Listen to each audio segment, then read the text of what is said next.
Exactly. They'll burn I know. the second they walk outside. I just couldn't stand the shock. I know. All right, Barbara, we are live. We are live. Wonderful. Yeah. Well, you've heard us talk about temperature. So thank you, everyone, for joining us this evening.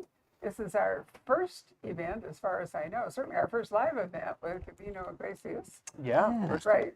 Who Yeah. has a very, very hot new novel, which Patrick, who was wild about it, is going to discuss with him. And he had a superb review in the New York Times Book Review, which I sent, or which I'm including in one of our newsletters. But congratulations. Thank you. That was pretty. Yeah.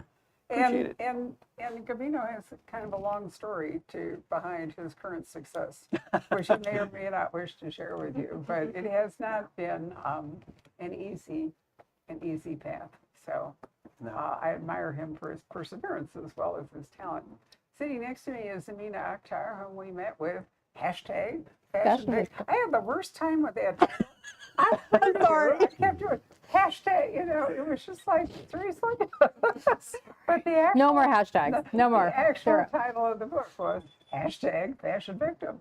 And now she has a new book here called Kismet with a different publisher. But Amina is a New Yorker, or are you Brooklyn? New Yorker. New Yorker. I know it's different, so I It have is to be really different. careful. Right, a New Yorker who's transplanted herself to Sedona, which I find completely fascinating. And I have to say that reading her two books, and particularly Kismet, has introduced me to a Sedona, which I first encountered in 1950, when it was totally different than it is right now. Sedona was this kind of lovely, peaceful series of things on the outset of Oak Creek Canyon. And mostly it were old homes, old vacation homes, like, wooden with screen porches. There were no fancy restaurants. There were no luxury hotels. There were no Airbnb rentals. And now there's nothing but Airbnb rentals. Like Which is a people are huge moving problem. out of Sedona, and I live in the town over, so they're running into our town because you never know who's going to be next door, right? There's like party houses and stuff. So it's Well, it's partly the party house Yeah. thing, and then partly, unfortunately, because people have chosen to regard homes as an investment rather than a place to live. The same dynamic that happened a long time ago in Aspen and in Santa Fe and in, what is the name of that? Telluride and places like that. Yeah, Yeah, Telluride. yeah, I'm trying Vail. to think of the other one that starts with a C in Colorado, Crested Butte. Mm-hmm. What's happened is that people who work there can't afford to Mm-hmm. live there. And it's a terrible thing. But I will say, before we start this, I was really pleased to see that Crested Butte, during the pandemic, all kinds of fancy places went broke. Crested Butte, the town, bought them up and are turning them into affordable housing for people to live in Crested Butte, the ski people and everything. And I thought that was a really super civic move all the way around. So, Scottsdale has the same problem as Sedona. And there we are. Anyway, Patrick, I've talked enough. Take over. No, well, I just wanted to say a hearty congratulations, Thank you. Gabino, to the publication of this book. A terrific book. And boy, there's so much to talk about. I don't know. I don't want to give away any spoilers, but what a tour de force. Thank you. And as Barbara was alluding, I understand that losing a job right when the pandemic was starting kind of helped spur on the writing of this book. Can you maybe talk a little bit about that? Yeah, that was weird. It was that book was the last Hail Mary. I've been doing this thing for about 14 years, and I had maybe 40,000 words. It had taken me 2.5 years to write those 40,000 words. I was teaching high school full time, all 4 grades, 4 different classes. As a floater, I didn't have a room. One of those classes was Intro to Engineering, so I had to carry my materials from one class to the next. And I was teaching one MFA class at night at Southern New Hampshire University. And in the beginning of March, they said, we don't know what's going to happen. It's going to get weird when we come back or not come back in August.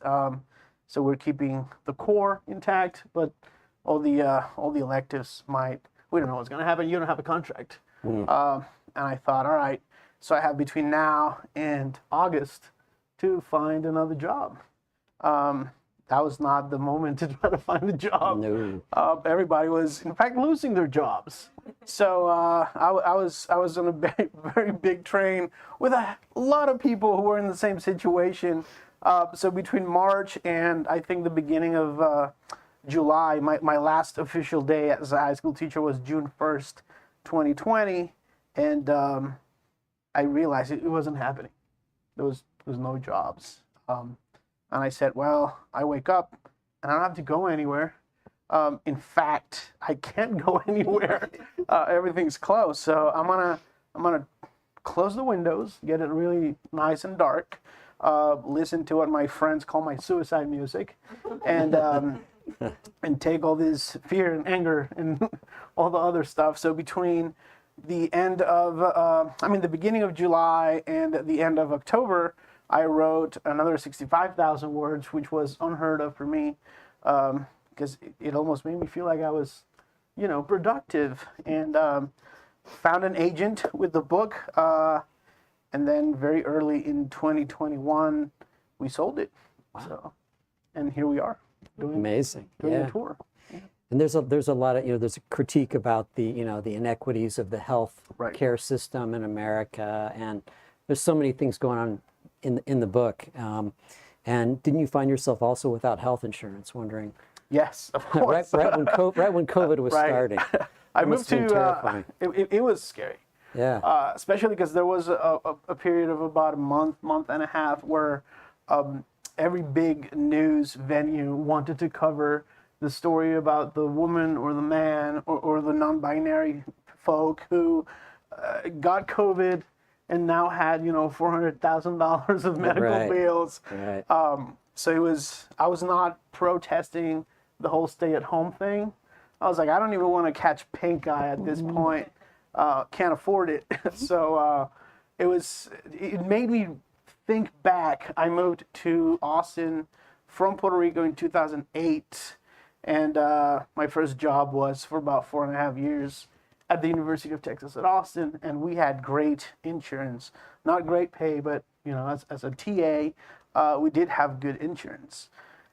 After that ended, high school teaching was the one gig that had health insurance, and prior to that, I worked the phones at a life insurance company as a bilingual policy owner services agent, and there's a little bit of that in the book because I hated it. It sucked my soul out.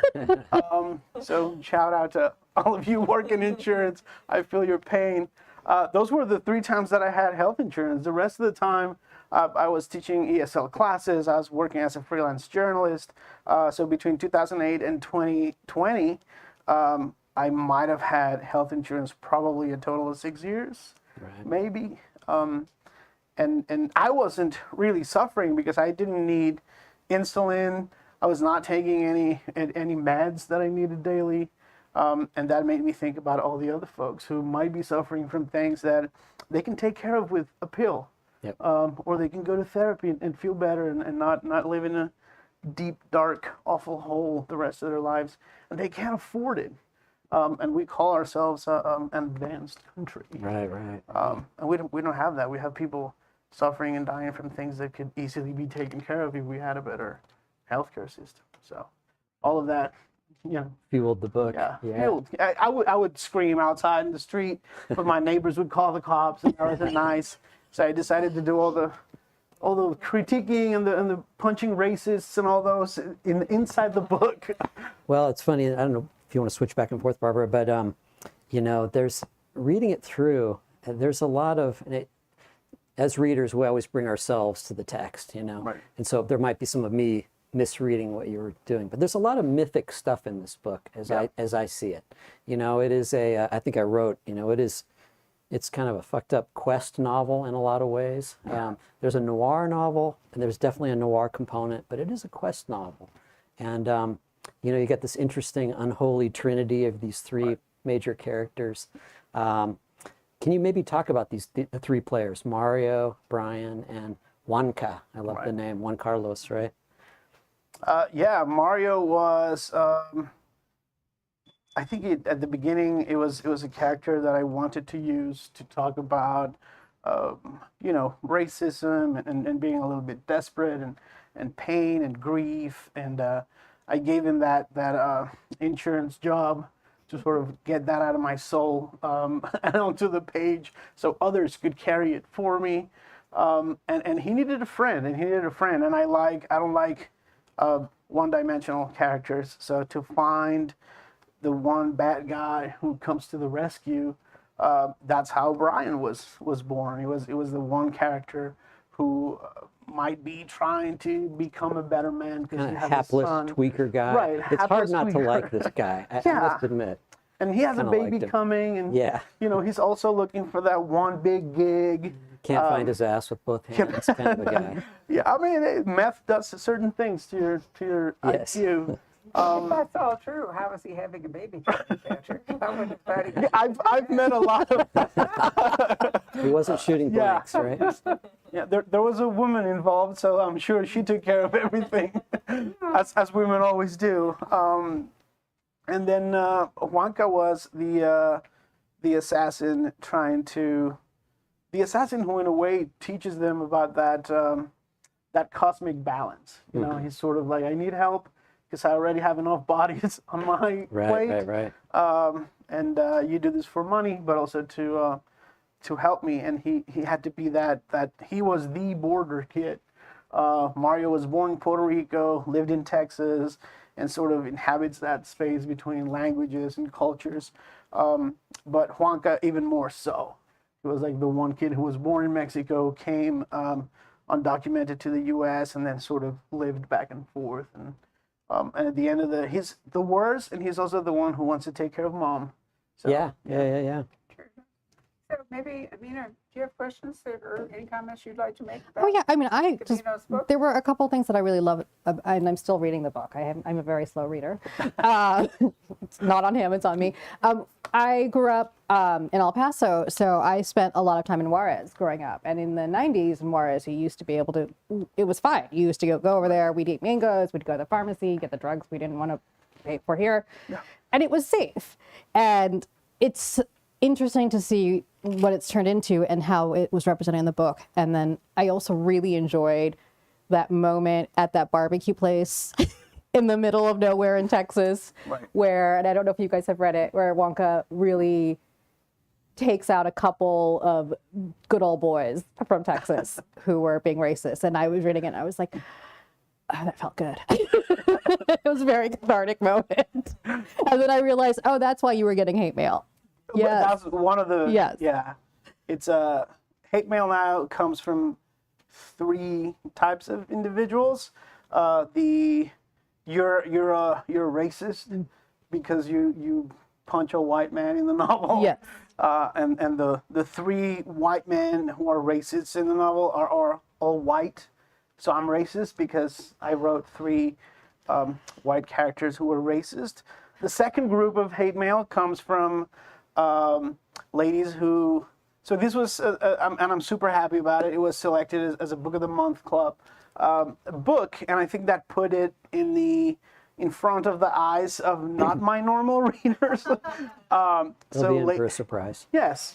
I always feel like that's a double-edged sword because yes, you can It get new is. readers, Right. but a lot of these readers don't want to read these kinds of books. No. at times. And Yeah. they ask me if I'm okay, or older readers suggest that I need Jesus in my life. And the third group is just, how dare I put Spanish in a book? Well, Jesus is in here. Jesus is Plenty. in there, yes. Yeah, because usually the folks who tell me that I need Jesus come from a culture where they don't name their kids Jesus. True. So, yeah. Jesus. Exactly. Social media is really an amazing thing. You know? None of this It's a would- weird thing, I yes. mean, it's let loose all kinds of, groups and special interest groups and anger and all the rest of it that never used to plague, certainly not publishing. I mean, if you had to actually write a letter and sign your name and put a stamp on it, most people didn't, Right. Sue Grafton, up till the end of her life, would only reply to fan mail that arrived the old-fashioned way. Yeah. She wasn't prepared to deal with all this stuff. That's actually smart. Very smart. I might too, start but, doing that. It's really fascinating that that a book would provoke those reactions. And if I may say so, Texas was probably a tough place for this book to be. There's Yes. a lot of very odd reactions going on in Texas. Yeah. I'm actually surprised that it was allowed to be sold in Texas. It's Austin, though. Well, that's true. It is. And in a way, if they want to ban it, go for it, because then it'll go Right. viral. So Yeah. Getting your book banned will get you on the Right. bestsellers list. So both go of for it. these, written by people of color. They have there's a trans character in here. Oh my God! Please, you need to ban it. That's a good career move, though. Actually, that always I timed it right. that always backfires. Yeah. Like You know, Art it's really Spiegelman. And, fascinating. Exactly. Book Week is coming up the second, I think it's September 15th or somewhere right in there. And if you actually go back and look at books that have been banned over the last couple hundred years, you'd be absolutely amazed at some of the titles. I mean, there's sort of obvious stuff like Lady Chatterley's Lover at its time or something. But come on, Where the Wild, Maurice Sendak, Where the Wild Things Are. Who would have guessed? I know it. I keep hoping we're not going to achieve the sort of Munich book burning night, that we got. But if I look at 2 or 3 of our states, I do begin to wonder if there's not going to be some kind of ceremonial burning out there, Right. in front of the Capitol, whatever. So, well, see, this is a very strange time. It is. It's Yeah. a strange time to publish a book. My hope is that most people are going to be so tired of all of this extremism, because this is how it was during McCarthy when I was very young. And eventually people say that's enough, and they just want to get back to normal lives and not have to deal with all this. And I'm sort of hoping that we're working our way towards exhaustion. Yeah. And, and we'll go there. But I say that because there was no social media in 1950, Right. and I don't know if it can keep things alive. Right. So let's talk about Sedona, because Okay. Sedona has turned into such an interesting place, and the wellness industry fascinates me. It's very strong in Scottsdale. It's not just Sedona. Yeah, I mean, wellness is, $1 billion industry. And Oh, I yes. thought, well, it's good to make fun of things. Coming from the fashion world, it's wellness adjacent. So, like, we always had to meet with people who were doing cleanses and this is good for your aura and whatever. So a lot of what I drew on wasn't actually Sedona specific. It was just wellness in general. Right. I just thought Sedona would be a great place to bury some bodies, because that's what I think when I see a nice Yeah, view. but Sedona, I mean, it's full of ley lines and people who come there to, And vortexes and exactly. healing. But, every if you go to Sedona, I don't know if all of you have been, like every strip mall and every corner has like your crystal shops, your healers, and this and that. And so anytime you go into a cafe or get coffee, everyone's a psychic in there, and you're like, well, I'm sure there must be, I'm not anti any of that, but that's a lot of people, like all in one spot. And I thought, well, and it's also one of those weird places because it's very conservative up there. I'm in the town over, and like there are huge MAGA flags everywhere, right? So like, and I mean people walking around armed to their teeth at Walmart, and you're like, okay, I don't understand this behavior, but fine. So it's such a weird mix of wellness and healing and conservatism. It's like goop and guns. goop and guns. That's basically it. Yes. well, I mean, Where were you when I needed a blurb? That's a good one. Yeah, it's inspired. I know. That was a great one. dynamite. I mean, but basically, it was a small rural community in Arizona that has all of a sudden had all kinds of transplants dropped on it, and they don't blend well. No, like And you I'm not literally can't surprised. drive even a mile in Sedona because there's just so many people just literally just milling about. The Right. traffic is insane. I don't even go in their town anymore because it's just you have to make a day of it, even if you want to go to one store because it takes so long. And my town, which is Cottonwood, and I'm on the outskirts of that, there's a huge explosion of people building out houses out there. So like the population has increased. Everyone who works in Sedona tends to live in Cottonwood or Cornville or around those areas. So it's been a huge population influx as well. Right. Plus, you have this terrific wine industry, and with wine always comes cheese, right? So, so there's a big wine. I love the Verde Valley The train? Railroad, the Yeah. train. I just bought tickets actually to take a visiting author from Australia up the Verde Valley on the train, and that today actually the best way to see the Red Rocks is to Yeah. take the Verde Valley Railroad. You have to Yeah. deal with the traffic. Yes. You get to go to a cool ghost town. You get to have, Alcohol, you gotta have yep, a drink. you can sit on the train without Where do you driving pick that up, Barbara? The in train Cottonwood. in Cottonwood? Yeah. So just come up to my house and we'll far take you does it there. go? It'll be fine. Yeah, no, I got you. Cottonwood has actually a kind of really nice little B&B and other Mm-hmm. stuff that's grown around. Oh, in And the old Main Street. New Mexico has some in Colorado. I really admire people who have taken these old mining trains and converted them. I mean, probably the most famous one is the Durango to Silverton one, but there's a great one that goes from Chama, New Mexico to Santa Antonita. And around that, just as in the days when there were passenger trains, stuff is growing up again, stations and restaurants and stores and all the rest of it. So, I still wonder why we've lost our railroad industry. We all fell in love with the car. America fell in love with the automobile, and Yeah. it's really a shame. But anyway, back to the wellness thing, because it's so beautiful, which is sort of where I was going in that roundabout way. I think it attracts, people thinking that if the place is so gorgeous, then maybe that will translate. Yeah, to helping just by people. being there, you're Yep. going to be well. You're going to be healed. You will be a new person. All the bad things you've ever done in your life will wash away just by being at the vortex, and that doesn't happen. Like for me, it was like let's go into why wellness can be dangerous. You have these people who will do anything. It's not about healing people. It's not about helping. It's about making money. It's about getting famous. So there's two main characters. There's Ronnie, who I call her Sad Ronnie. Sad Ronnie is this really beat down girl from Queens.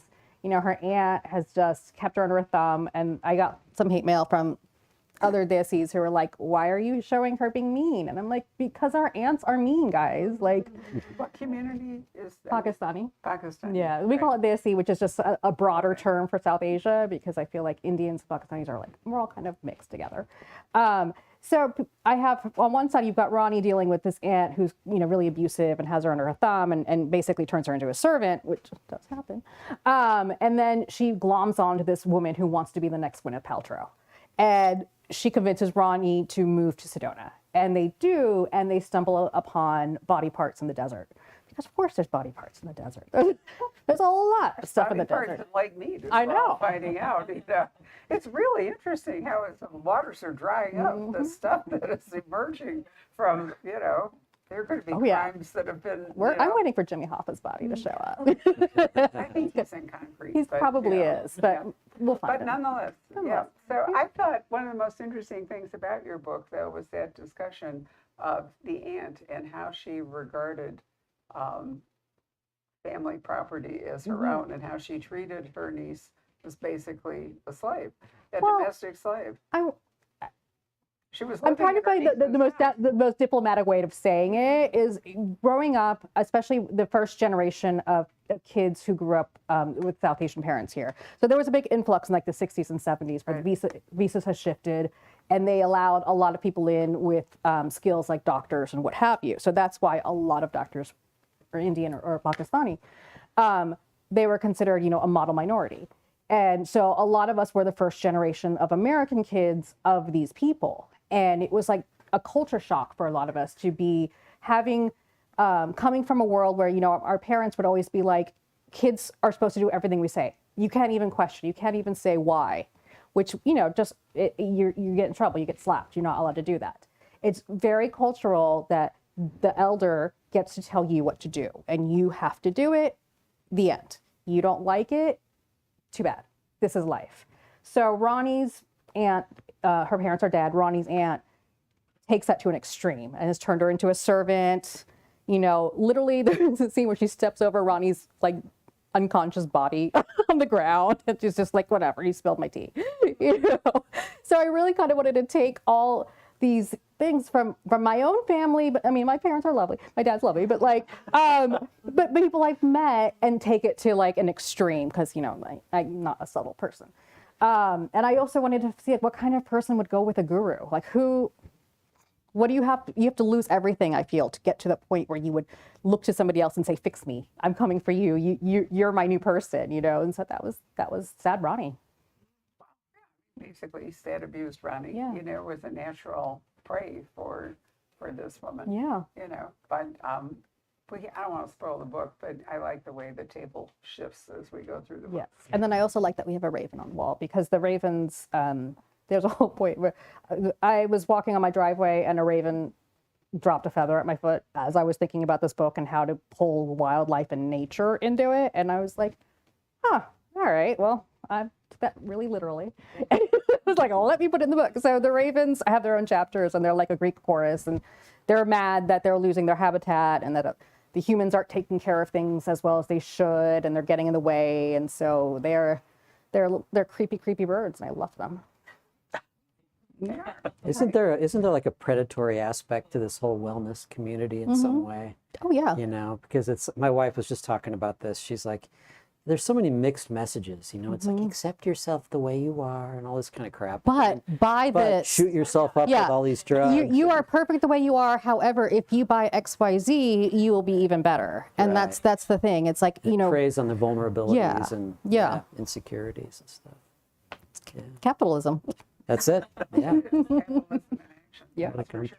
And I'm coming back to it. I think, you know, that all these curated lives on Instagram and so forth make people feel even more insecure and feel like if they just, you know, do Yeah. this, that maybe they too will. You know, I think it's important for people to approach Instagram and TikTok and all that. It's a lot like when people finally realized magazines were photoshopped.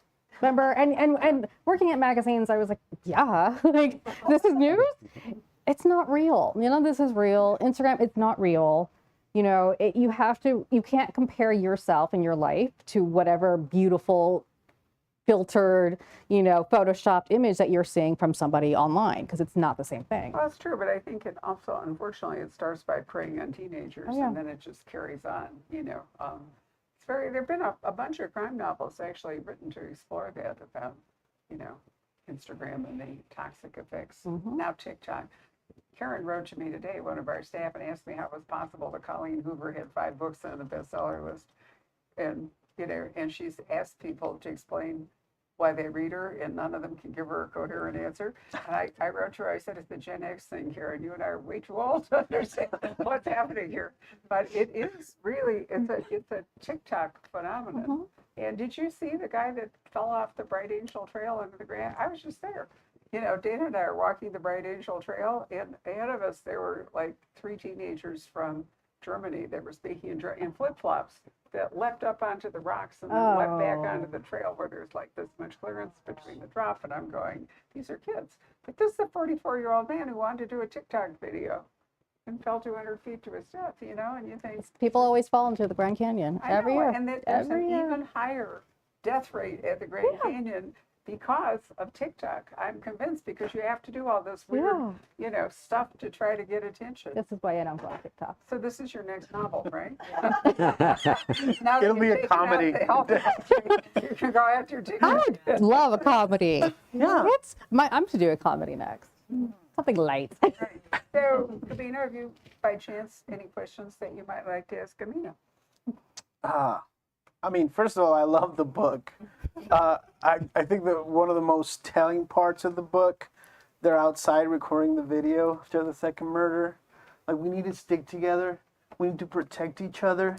And then after the whole thing, you know, it's like, how are we going to do that? They're like, we're not. It's all for It's show. all for the show. Yeah. And I thought that's the point where the entire book opens up.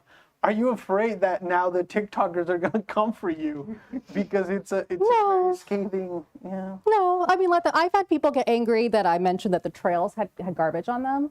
The trails have literally been shut down for feces issues. Human feces. Like, literally has happened. It is in the papers. Just like the streets of San Francisco. Yeah, Same like, problem. It's anytime you have humans in the natural world going, it's gonna get dirty, you know. And so I had somebody get so angry at me for that. I was like, all right, that's fine. We go on different trails. Aren't there enough porta potties out there?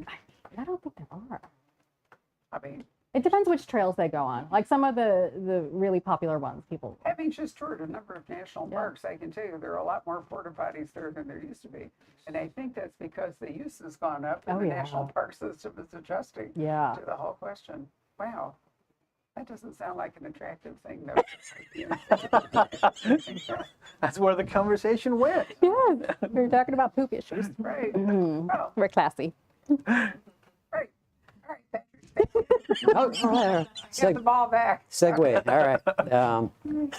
Yeah, God. Well, let's talk about. I mean, let's just talk about the basic setup for the book. And I don't want to give any spoilers away, but Mario, in the beginning of the book, he goes through this horrific loss. Right. Loss of their four-year-old Yeah. four-year-old daughter.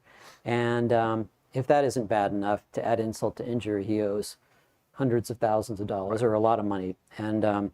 And he's alienated his wife, and so this kind of sets up, he becomes a hitman, a mercenary kind of hitman. And then let me see if I understand this correctly. Where the big part of the plot comes into play, and where Wonka comes into the picture, is they want to take advantage of instability in the cartel that's going on right now. And you got the Sinaloa cartel, and then the Juarez cartel. And tell us what the basic setup is.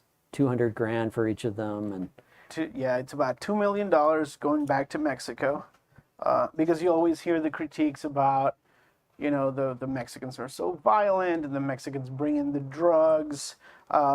First of all, Mexican cartels can't buy guns. There's one place in Mexico to buy guns, and the government controls it. So every single one of those guns they use down there, American citizens buy them. The and Iron then they River. sell them, right? Exactly, sell them for a profit. And the reason why the cartels have so much money is because everything they produce and bring over, we smoke, shoot, snort, whatever. So we're the consumers keeping the whole thing going. So sometimes those, I spent about 2 weeks learning how to liquefy meth. In case the whole book thing didn't work out. So please buy it. I want to liquefy meth. The trucks come in with liquefied meth, and then the money goes back. by the way, there's a liquefied meth in the gas tank. In the gas tank, with a little bit of gas on top. It doesn't mix. It doesn't mix. Wow. Wow, the gas floats on top of the liquefied On top meth? of the liquefied meth. So if you happen to open the tank, Right. and look inside, you see the gas, and if you smell, what you smell is the gas. So only one of the, some trucks have 2 very big tanks. One of them has enough gas to get where they're going, and the other one is actually not really plugged because it's mostly meth.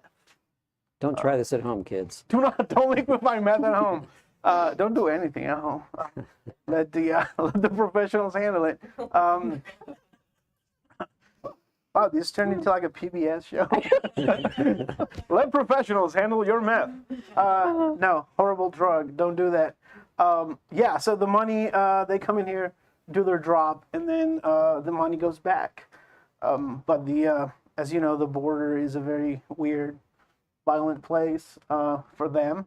So they want to take advantage of that. They know exactly where they're going to go through, and they think we can put sort of like a little trap together. Wonka has And kind of the then, intel right, about all this. All the intel, because he used to drive those trucks back and forth, and we can take that money and pocket $200,000 each, which And is so, yeah, and so it's the classic, yeah, the classic noir thing. If I can just do this last one score, more gig. everything will be problems. great. Yeah. Everything will come back together. It doesn't Does exactly. the noir always spiral down, Patrick? Is it always going to do that? Is there ever a happy ending in a noir? I've never seen one. I've never written one, but Paco Taibo has that great yeah. book called No Happy Ending. yes, So I think I don't think there's a happy noir. no. I mean, I thought the whole point was you start at what There's looks some like good- a decent place for the hero, and then Right, it's spiral. all, or the heroine is all downhill. It's usually one really dumb decision. Followed by you many watch others. You watch it go down. But I wanted to ask you, I got all these ramshackle notes, but there's this idea of the American dream Right. that kind of comes up repeatedly in the book. And what does it mean? And I remember both of our friend Joe Lansdale, he's like, I believe in the American dream. I just don't think it's available to everyone, which is a good comment. Anything to say about that sort of thing? But first, I said Joe is a national treasure. Absolutely. I love Joe. I think there's the idea of the American dream, and then there's what's available, right? So in 2008, when I moved here, it was, get another degree that leads to a better job, upward social mobility, and then you realize that every single person that comes to the U.S. has some sort of idea of what might happen, and then along the way you discover, well, all right, so in my case it was like, I want to do this, but I don't have the money to do it, so obviously I'm going to take out student loans, Right. which is the best way for me to achieve this thing that I can't afford on my own.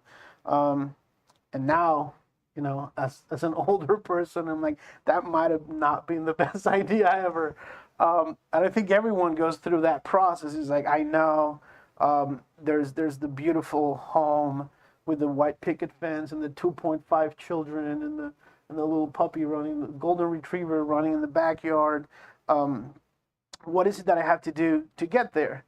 And then as you fight to get there, it's like, well, you don't have a right to this thing because you're a woman. You can't have this because you're Jewish. You're black, you're brown, you're Asian. So you start like, oh, all right. So it's like you start adapting to a slightly different version of that American dream. It's like, yeah, we're all for freedom, except when the Supreme Court gets involved, there's no freedom. Yeah, screw the Supreme Court while we're at it. You end up with this slightly tweaked or very tweaked version of that American dream. So the one that we've been sold by sometimes our parents or TV or literature, it's a dream. The real one's kind of like shorter, uglier, walks with a limp, and it still runs faster than you. So you have to hustle to get it. Isn't that what Amina's writing about in the same way, really, in Kismet? Yeah. It's the same story. It's just different players in a different location. Yeah, pretty much. Interesting. Except we don't have a lot of math. I mentioned math because my town has a lot of math. That's so 2017, Amina. They're on to fentanyl now. There is there's fentanyl, but there is also still a lot of math in Cottonwood. God bless. And But it is a crystal. That's true. Ooh, Fair point. there's a plot. fair point. Will it heal you? No, maybe not. Maybe not. I don't think crystals heal anyways, but it's not for me to say. That's a dream too, because if you really are ill or mentally ill or physically, whatever it is, maybe you will grab at anything. Well, it's sort of like kind of a getting, promise. it's wanting an easy solution. It's, buy this, you're going to be healed. Take this course, you'll be healed. When real healing is going to come from, going to therapy, or going to a doctor, or doing what you have to do. It's not going to be a rock that you bought that some child, in Afghanistan had to mine and pull out, And I think that there's a lot that the wellness industry doesn't examine. Like, as I was writing this, I was reading how, sage has, everyone uses sage, everyone burns sage. I do it, I'm guilty of it. It's becoming endangered. So the people the indigenous folks who actually have it as a right in their spiritual rights can't get it. And it's like, well, what is the impact of how much we are buying all this stuff? What is the environmental impact? What's impacting other cultures? Because a lot of wellness is about stealing from other cultures and not acknowledging or holding them up. So I wanted to really just kind of dive into that. But my point was, what if you really did have terminal cancer and there wasn't any medical, then I can understand why you would. There was a post by an author whose name I won't reveal, who's revealed that she has ovarian cancer. And her post was she started on the last stage of her journey using essential oils and so forth. And I thought, if that's where you are. If it makes you happy. If you think that it could counts. help or whatever, then that's okay. I think there is a point where, like, if you're buying something that makes you happy and that impacts your wellness, great. Do it. If it's a shiny rock, great. Look, I like shiny rocks. I like diamonds, whatever. It makes me happy. But am I going to get any sense of healing from a rock? No. but is looking at it going to cheer me up? Is it going to make me smile? Is it going to make my day a little better? Sure. And I think that has a huge impact on a lot of things that we do. You know, I think that when my mom she passed from cancer, and she was at a point where she wanted to start being more religious about stuff. And it was like, you know what, if that makes things more comfortable and it makes you feel better and it helps you deal with the situation that you're in, then do it. Only you can decide what it is. So I think it just really depends. There's some cool insights I wrote down in Gabino's book that really track with what you're saying. Mm-hmm. And one of them is, you know, when he goes through this grief, he finds out your life is precious to you, but disposable to others. I loved that line. Which I wrote that down. Great line. I think I took a picture of it. Not gonna lie. Although I do feel, can we talk about the bolt cutters? We can talk about the bolt cutters. That was a lot. It was like a couple pages. El Milagrito. Yeah. Right. Where did that come from? Exactly. I was going to ask. I've always had I think when you move away from home, which is something that you probably see because for you this is home, but also not. Yeah. And everything that you soaked in as a child was not from here. Then the realities of where you grew up start kicking in, and the lens sort of changes. So Puerto Rico, just like Cuba and the Dominican Republic, is sort of the epicenter of syncretism in the world. So you grow up and it's like you have your Christians and your Catholics and your Jews, and then your Santeria folks and your Voodoo folks, and everyone's right. All right, whatever you're into. Yeah. Like the crystals. Hey, Go for it. I don't go to therapy. I go to the bookstore. Yeah. So in this case, it was back in 2015. I started trying to see what I could do with my obsession with religion, because it's this really weird spectrum where on one side of that spectrum you have people, it's like love thy neighbor, right?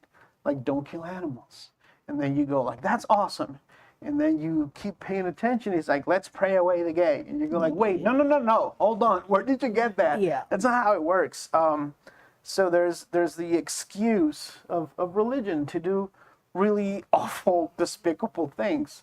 And when people want a little miracle, it's like, what do I have to do? I have to burn some Palo Santo. It's like, you know, or I'll have to do my 3 prayers every day, or in the case of my mom, she would do things like, I won't cut my hair because I have a promise. Or my grandma would have her bathroom in the hallway was for the spirits, right? And that's where the candles were, and you weren't supposed to use that bathroom. And with this novel, I wanted to explore, like, where do we go once we need that holy protection, and how can I use religion to show that even more than I've shown it in my previous 2 books. And then the idea of the Milagrito came to me. It's like he's a holy child touched by God. And if you say that of some robes, like I'm going to sell tiny little threads of a robe that Jesus once wore, but what if it came from like a child? Like, are you willing to chop up a kid? And who's willing to pay? And guess what? People are willing to pay. Yeah, and then people wrote to me saying, you're sick and you need Jesus. So yeah, that was fun. Should have sent them a little fake toe back. Then again, look, I mean, people use rabbit's foot, or they did in an earlier era. Yeah. I mean, is that really that different? One of the, I was very lucky. We sent out the book to 7 publishers, and we got 7 offers. And then we went to auction, and we had meetings with, you know, all the different editors. And I remember talking to Josh, which, you know, we ended up going with Mulholland.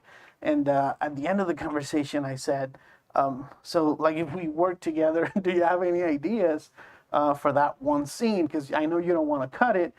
Could we use it in marketing? And then he sat back and he said, listen, we can, at the readings, we can get you and you can throw out jelly beans. Ooh. And I think at the end of the day, Josh said that? yeah, Josh said That's that. twisted. He wanted me to throw out like flesh-colored jelly Oh, gosh. beans. And I think at that point I said, I need to work with this man. Yeah. So, Yeah. yeah. He shares your twisted vision. Yes. Look, that's He took it further. He was like, not a toe. We're gonna get you a lot of toes. Yeah. Josh a long time. So, Patrick, this is a revelation. Yeah. The nicest, most mellow guy in the world wants to throw out toes. Right. Okay. Wow, math, toes, poop. This has been quite a ride. Can't take us anywhere. Let's talk about Spanish. There's a lot of Spanish in the book. Yes. And I was, Translated too. Thank you.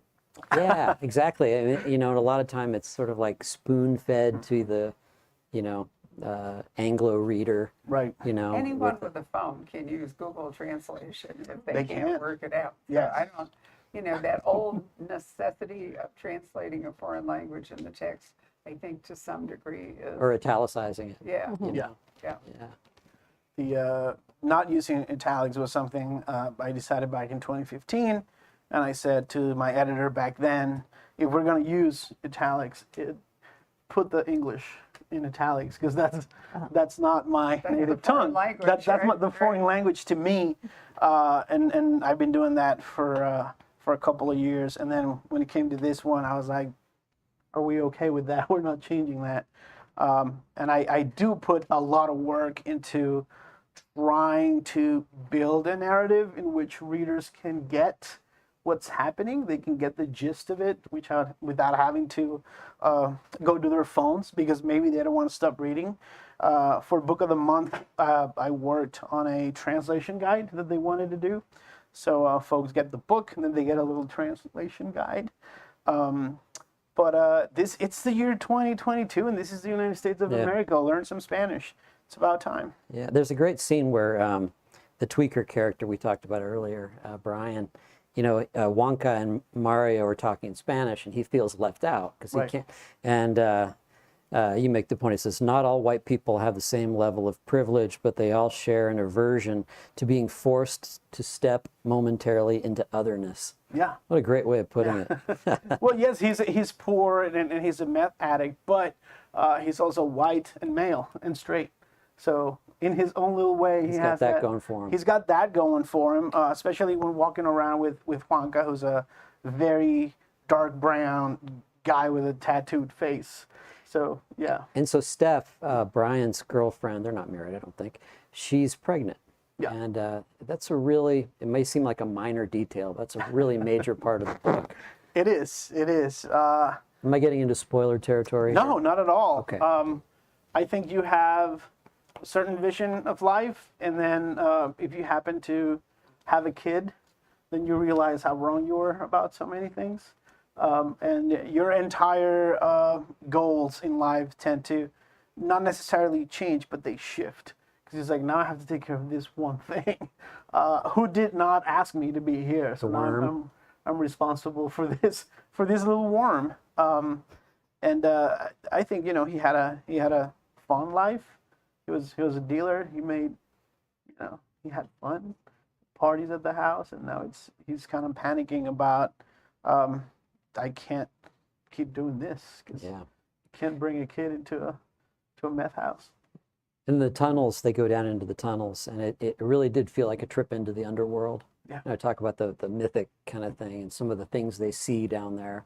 And I won't give you any more spoilers, but very cool. Thank you. So do we have questions from the audience? Any of you like to, do you have any on your phone, Patrick? Oh, shoot. You've got a wider audience. I forgot. You know, Did either of you guys read the book after it's been published? Or Like, you mean read our own books? Oh yeah, no. No.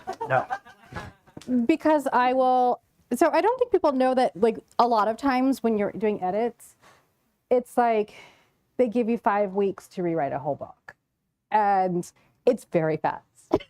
So there's always going to be errors that you're going to find. And I can't handle looking at it and knowing that I could have made it better if I'd had a little more time, or I could have done this, because it never turns off. Like, I always want to make it better. Like, and I've never listened to the audiobooks. Can't do it. Absolutely cannot. I've heard it's fun. I've heard there's extra voices on it. I don't know. I just don't want anything to do with listening or reading or any of it. Only your book, no audio, or even audiobooks at all? I don't do them at all, but I very vehemently will not listen to mine. And like I have like they send you stacks of CDs, and first of all, I don't have a CD player, so I have stacks of my books on audio, and I'm like, I don't know what to do with this. I'm not going to listen. Thanks. Yeah. No. Did you read yours after it's published, or? No, I'm tired of it. Yeah. No, I met Michael Farris Smith, outstanding novelist. I met him in Oxford. Yep. In 2019, and then he said to me, I said, "What are you reading right now?" And he said, "I'm reading my own novel." And I was like, "That's kind of weird." And he said, "Well, no, actually, because we sold it 5 years ago.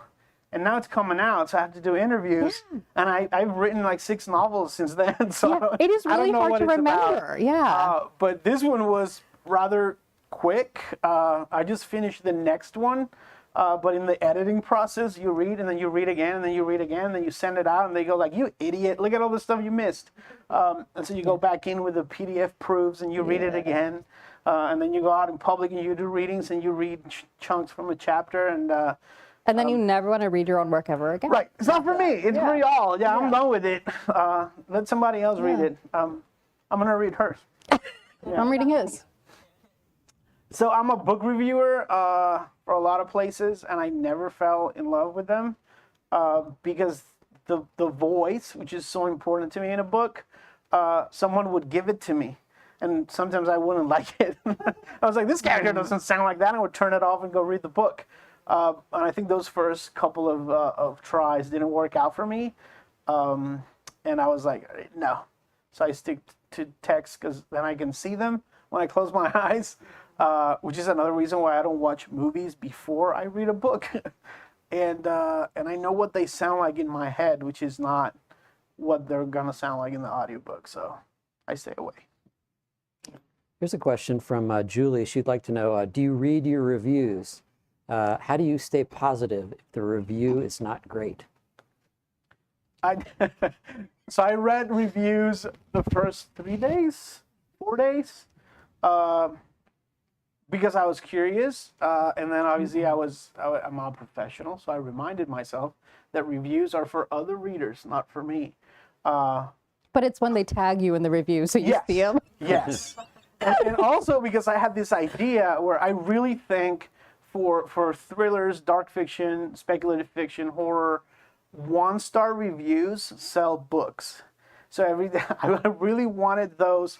This is if you go to Amazon, please read the 1-star reviews first, because they will say things like, superbly written. It is the most violent, horrific book I've ever read. And I'm like, I'm a horror writer. It's the most horrific book you've ever read. I did my job outstandingly well. So I think the folks for whom this book was written will go to those 1-star reviews and they will be like, oh, all right. That one scene, folks are like, that one scene, this writer is possessed by the devil, and they're like, bye. Yeah. So and then after that, I Or stopped. you'll see like 1-star, book did not arrive in timely fashion. Right. You know, there's a lot of that. Yeah, kind it of rained on a Tuesday when I was reading Oh, it. I had somebody complain, a British person complaining that my book was too American. And I was like, but I'm an American author writing about Sedona. American place. All right. So I don't read reviews. I try to avoid them. And then if people tag me in it, it's like, thanks for telling me what you didn't like. I appreciate that. I'll go back and change it right now. You know, it's like, no, the reviews are not for us. They're for other people to read. So. I want to ask a non-spoilery question, because most of what I have is spoilery. But you mentioned putting on your suicide music to write this. What is that? Yeah. What's the music that helps you write this? For this one, Robert Rich, William Basinski, Lost Mord, that type of like really dark drone sort of, cryo chamber. Are these all musicians who have committed suicide? That'd be an interesting. I have not read their bios, but I wouldn't be surprised. You got Ian Curtis, Yeah. you know, all kinds of things. So the really dark, moody, atmospheric black metal from time to time, and then you walk out of there with like a knife between your teeth, and you have to calm down a little bit. because you gotta go get groceries. Yeah, that type of stuff. Not a good look at Safeway. Not a Do you good have a look. playlist for But the? fine in Walmart. I do not, but it'd be Mohawk. interesting to do one. That'd be cool. Yeah. What about for Kismet then? Did you listen to like, No, I soundscapes the whole time? can't. No, Chimes. I'm like quiet. I'm one of those people who wants absolute quiet when I'm writing. I wish I could do music, and it doesn't work for me. I mean, I love music, but I don't, listen to what I'm writing. No, for me, it's like I like quiet so that I can hear the characters' voices in my head. And once I can hear them talking, that's when it's like, oh, okay, yeah, this is who it is, and that's how I write. Anyway. Do you have any control over the covers or are those? Not at all. All of my previous books were with indie presses, and that's a very different process where you suggest ideas, and they send you sort of drafts over the cover, and you're like, I don't want my name to be that big. I would like a little bit more blood on the cover.